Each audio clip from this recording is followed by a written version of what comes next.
Hello, boys and girls. I just want to thank you so much for sharing all your thoughts about continuing the book. Tonight, I'm going to start with your chapter 3 and chapter 4. Remember, the story is about a young girl who, so far we know, cannot speak or move by herself. In chapters 3 and 4 and beyond, you're going to learn a little bit more about her and her family. And tonight, I'm actually going to give you a little bit of a writing assignment that I would like you to share with me based on what we've read in chapter 3 and 4. So at the end of this, I will ask you the question that I would like you to share with me via email through Google Classroom, but I will also send it in Google Classroom as an assignment. It is not a graded assignment. It is just something that I'd like to share and just like we do in our classroom, have a discussion about.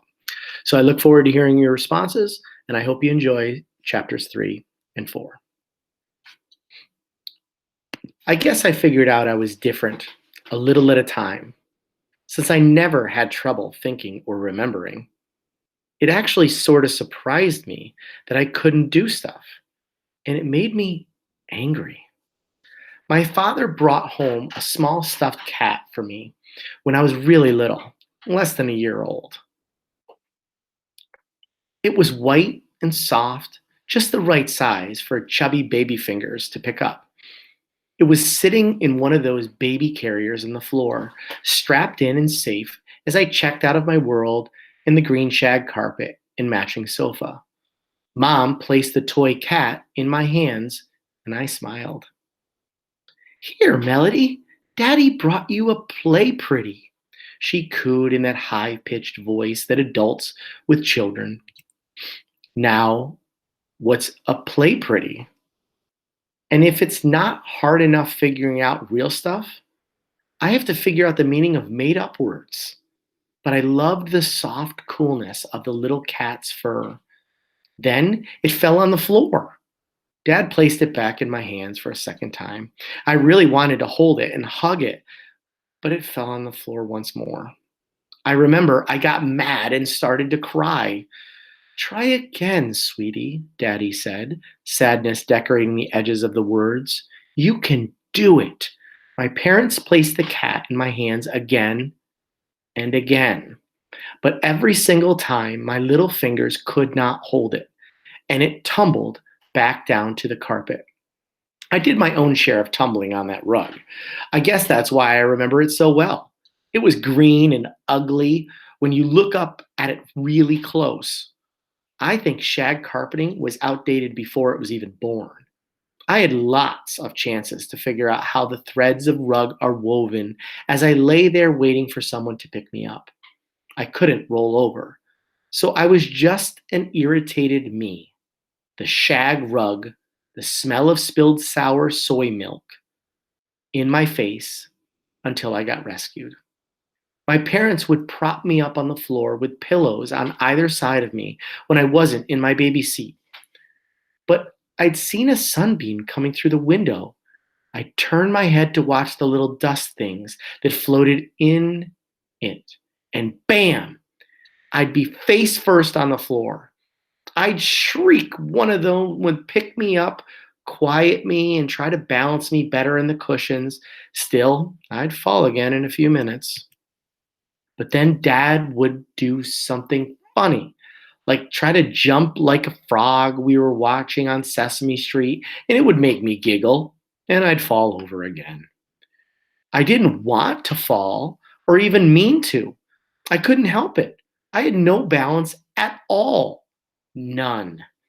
I didn't understand at the time, but my father did. He would sigh and pull me up on his lap. He'd hug me close and hold up the little cat or whatever toy I used to seem to be interested in so I could touch it. Even though he seemed, I'm sorry, sometimes made up his own vocabulary, Dad never spoke baby talk to me like Mom did. He always spoke to me as if we were talking to a grown up, using real words and assuming I would understand them.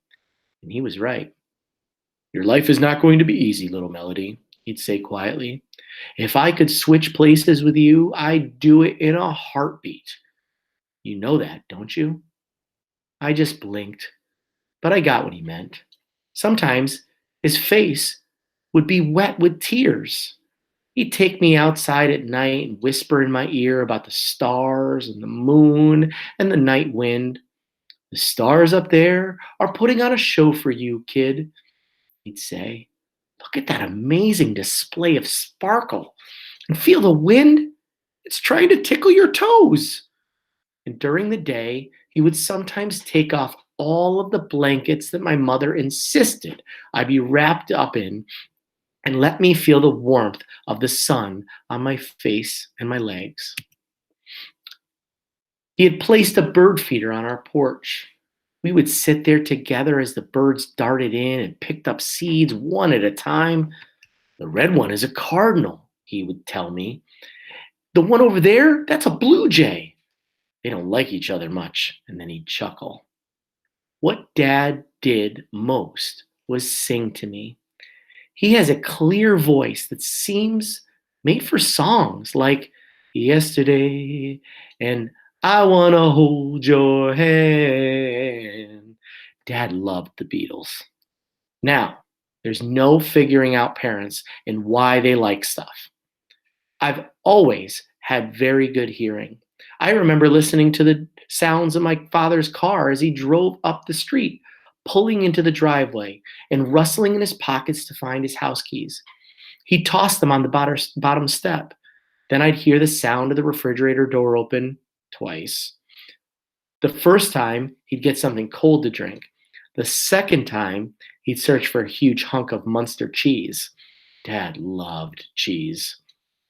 It doesn't agree with his digestive system very well, though. He always had the loudest, stinkiest farts in creation. I don't know how he manages to control them at work, or even if he does. But when he's got home, he'd let them loose. They'd start as he walked up the stairs. Step, step, step. I'd be laughing all the time he got to my room. Then he'd lean over to my bed and kiss me. His breath always smelled like peppermints. When he could, Dad read to me. Even though I knew he had to be tired, he'd smile, pick one of the books or two, and I'd get to go where the wild things are, or to where the cat in the hat was making a mess. I probably knew the words by heart before he did. Good night, moon. Make way for ducklings. Dozens more. The words to every single book my father ever read to me are forever tucked inside. Here's the thing. I'm ridiculously smart. And I'm pretty sure I have a photographic memory. It's like I have a camera in my head. And if I see or hear something, I click it and it stays. I saw a special on PBS once on children who were geniuses.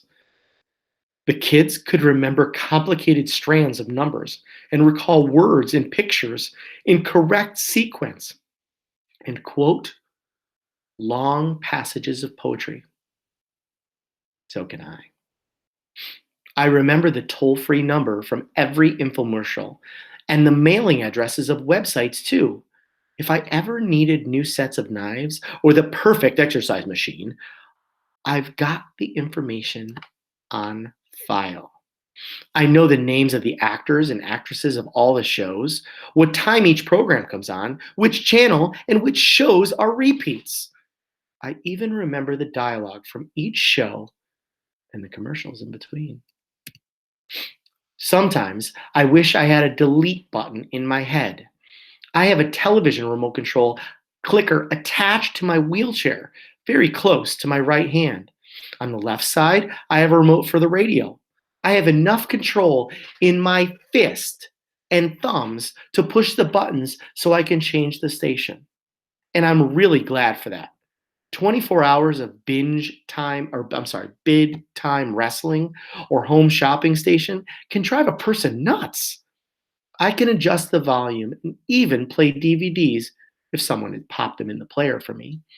Lots of times I watch Dad's old videos of me. But I also like the cable channels that talk about stuff like kings and kingdoms that they conquered, or doctors and the diseases they cured. I've seen specials on volcanoes, shark attacks, dogs born with two heads, and the mummies of Egypt. I remember them all, word for word. Not that it does me a lot of good. Nobody knows it's there but me. Not even my mother, although she has this mom sense that knows I understand stuff. But even that has its limits. Nobody gets it. Nobody. And it drives me crazy. So every once in a while, I really lose control. I mean, really. My arms and legs get all tight and lash out like tree limbs in a storm. Even my face draws up. I sometimes can't breathe well when this happens, but I have to because I need to screech and scream and jerk. They're not seizures. Those are medical and make you go to sleep. These things, I call them my tornado explosions, are pieces of me. All the stuff that does not work gets balled up and hyped up. I can't stop, even though I want to, even though I know I'm freaking people out. I lose myself. It can get kinda ugly. Once, when I was about 4, Mom and I were in those one of those superstores that sells everything from milk to sofas. I was still small enough to fit in the child seat in the front of my cart. Mom always came prepared and stuffed pillows on each side of me so I wouldn't tilt. Everything was fine. She tossed toilet paper and mouthwash and detergent into the car, and I looked around, enjoying the ride. Then, in the toy section, I saw them. Brightly colored packages of plastic blocks. Just that morning, I had seen a warning on television about that toy. They were being recalled because the blocks had been painted with lead paint. Several children had already been hospitalized with lead poisoning, the report had said. But there they were, still on the shelf. I pointed to them. Mom said, "No, sweetie, you don't need those. You have enough toys." I pointed again and I screeched and I kicked my feet. "No," Mom said forcefully, "you are not going to have a tantrum on me." I didn't want the blocks. I wanted to tell her that they were dangerous. I wanted to tell somebody to get rid of them before a child got sick. But all I could do was scream and point and kick. So I did. I got louder. Mom rushed out of the toy section, pushing the cart really fast. "Stop it!" she cried out at me. But I couldn't. It made me so angry that I couldn't tell her. The tornado took over me. My arms began fighting sticks. My legs became weapons. I kicked at her with my feet. I screamed. I kept pointing in the direction of those blocks. People stared, and some of them pointed. Others looked away.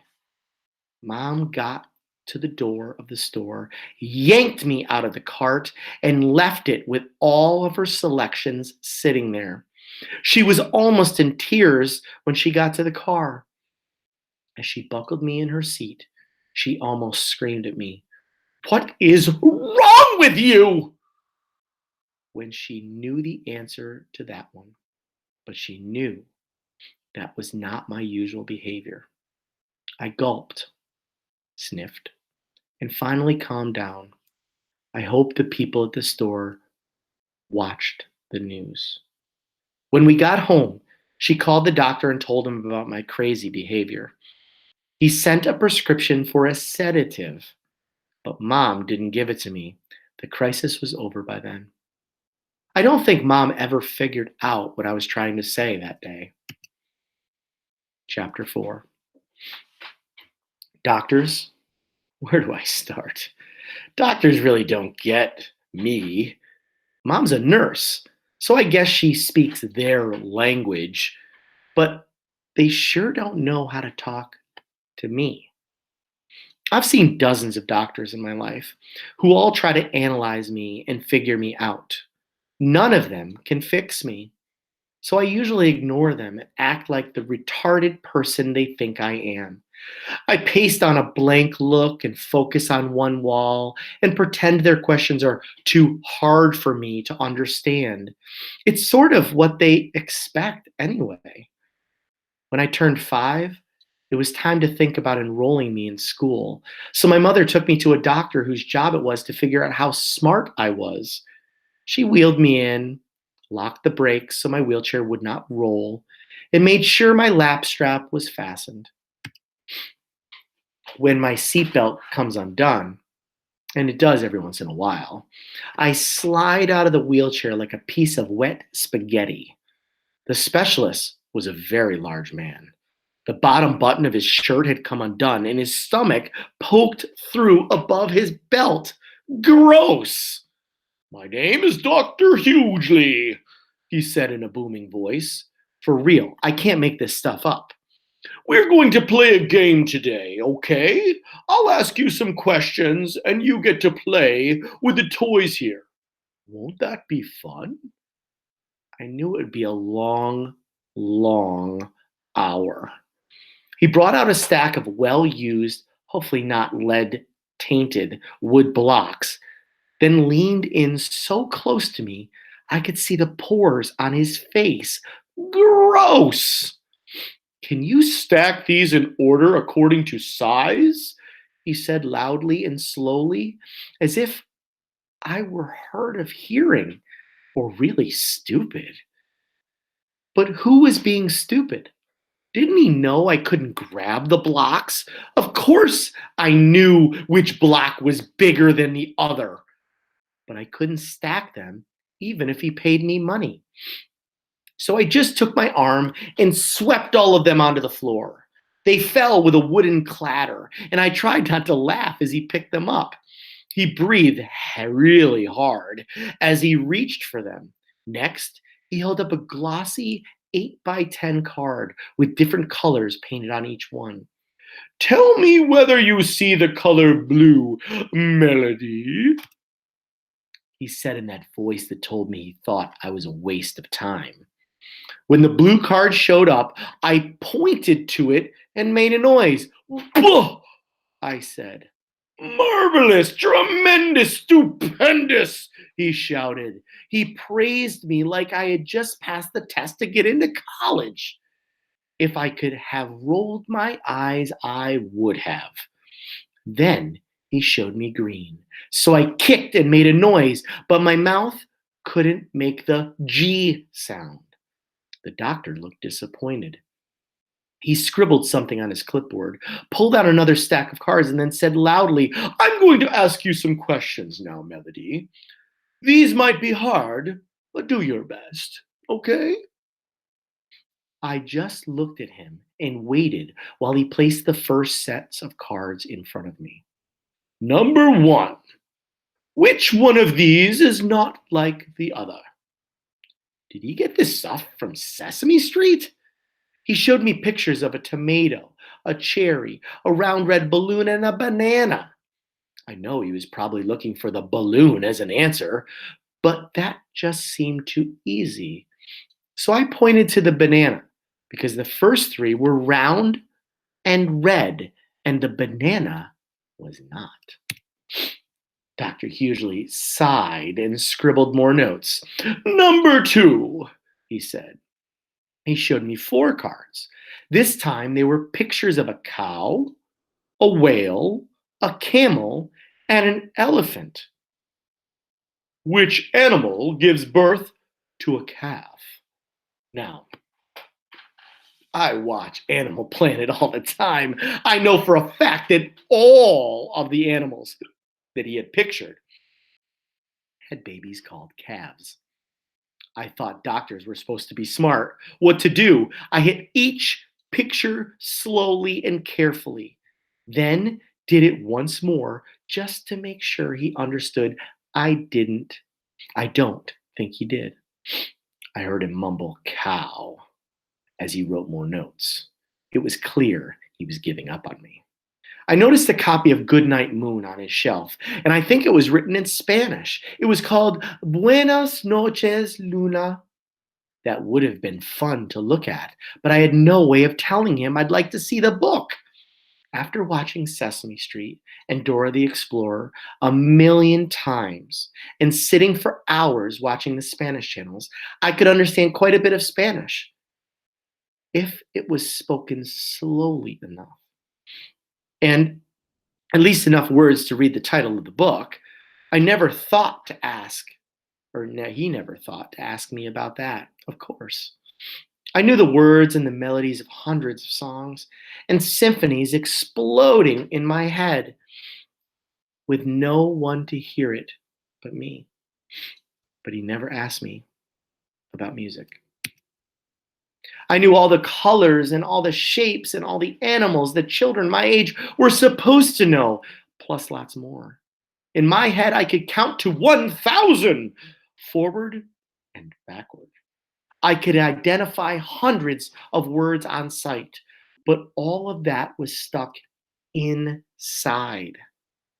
Dr. Hughley, even though he had been to college for like a million years, would never be smart enough to see inside of me. So I put on my handicapped face and took my mind back to the last summer when Mom and I went to the zoo. I really like elephants, but talk about stink. Actually, Dr. Hughley sort of reminded me of them. My mom and the doctor had no idea why I was smiling as we rolled into the waiting room while he wrote up his evaluation of me, which didn't take that long. I'm always amazed at how adults assume I can't hear. They talk about me as if I'm invisible, figuring I'm too retarded to understand their conversation. I learned quite a bit this way, but this conversation is really awful. He didn't even try to soften the news from my mom, who, I'm sure, felt like she got hit by a truck. He began by clearing his throat.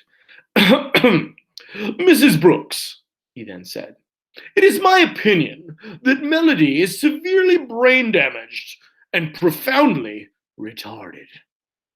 Whoa. Even though I was only 5, I had watched enough Easter Seals telethons to know that was bad, really bad. I felt a thud in my gut. My mom gasped and then said nothing for a full minute. Finally, she took a deep breath and protested quietly. But I know she's bright. I can see it in her eyes. You love her. It's only normal to have wishful thinking, Dr. Hughley told her gently. No, she has a spark. More than that, a flame of real intelligence. I just know it, my mother insisted, sounding a little bit stronger.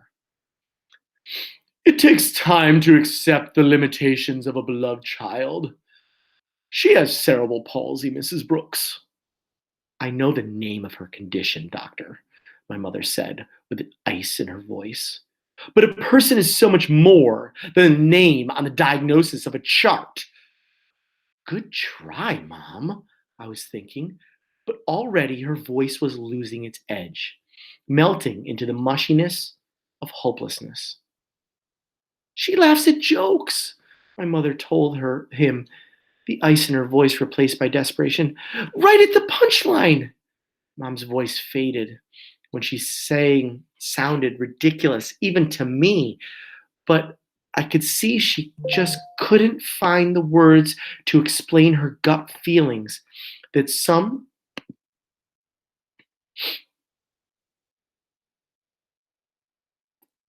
smarts stuck in there. Dr. Hughley looked from her to me. Sorry. She will never be able to feed herself or take care of her personal needs or understand anything more than simple instructions. Once you accept that reality, you can deal with the future. That was just plain mean. My mom hardly ever cries, but she did that day. She cried and cried and cried. Dr. Hughley had to give her a whole box of tissues. Both of them ignored me while she sobbed, and he tried to find nice words to say to make her feel better. He didn't do a very good job. Finally, he gave her options. You and your husband have several decisions to make. You can choose to keep her at home, or you can send her to a special school for the developmentally disabled. There are many choices here locally. Where do they get these almost pleasant sounding phrases to describe kids like me? Maud made the sound that could have been mewing of a kitten. She was losing it. Dr. Hughley continued. You can also decide to put Melody in a residential facility where she can be cared for and kept comfortable.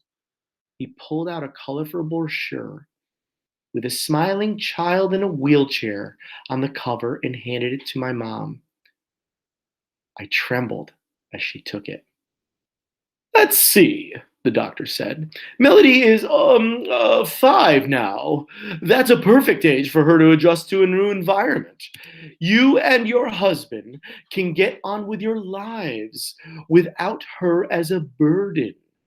In time, her memories of you will fade. I stared at Mom frantically. I didn't want to be sent away. Was I a burden? I never thought about it like that. Maybe it would be easier for them if I weren't around. I gulped. My hands got cold. Mom wasn't looking at me. She was staring daggers at Dr. Hughley. She crumpled up the tissue. She held and she stood up. Let me tell you something, doctor. There is no way in heaven or hell that I will be sending Melanie away to a nursing home. I blinked. Was this my mother? I blinked again, and she was still there, right up Dr. Hughley's face. She wasn't finished. You know what? My mother said as she angrily hurled the brochure in the trash can. I think you are cold and insensitive. I hope you never have a child with difficulties. You'd probably put it out with the trash. Dr. Hughley looked shocked. And what's more, she continued, I think you're wrong. I know you are. Melody has more brains hidden in her head than you'll ever have, despite those fancy degrees from fancy schools you've got posted on your walls. It was the doctor's turn to blink. You've got it easy. You have all of your physical functions working properly. You've never have to struggle just to be understood. You think you're smart because you have a medical degree. He was wise enough to keep his mouth shut and ashamed enough to lower his head. Mom was on a roll. You're not so intelligent, sir. You're just lucky. All of us who have all of our facilities intact are just plain blessed. Melody is able to figure out things, communicate, and manage in a world where nothing works right for her. She's the one with true intelligence. She marched out of the office and then, rolling me swiftly through the thick doors, in the hall, we did a quick fist bump. Well, the best I could manage. My hands were no longer cold. I'm taking you right now and enrolling you in Spalding Street Elementary School, she announced with determination as we headed back to the car. Let's get busy. That's the end of chapter 4, boys and girls. What I would like you to know is that this is a family where the parents, although they parent differently, love their child so much, like your parents do. What I would like you to think about is the interaction that just happened in the doctor's office. And tonight's question to you is, if you were a fly on the wall and you could experience that interaction in front of the doctor with Melody's mother, how do you think she handled that situation? And how do you think you would have reacted if you were the child who could speak, not like Melody, or the parent? I look forward to whichever one you choose. Hope you have a great day and be safe.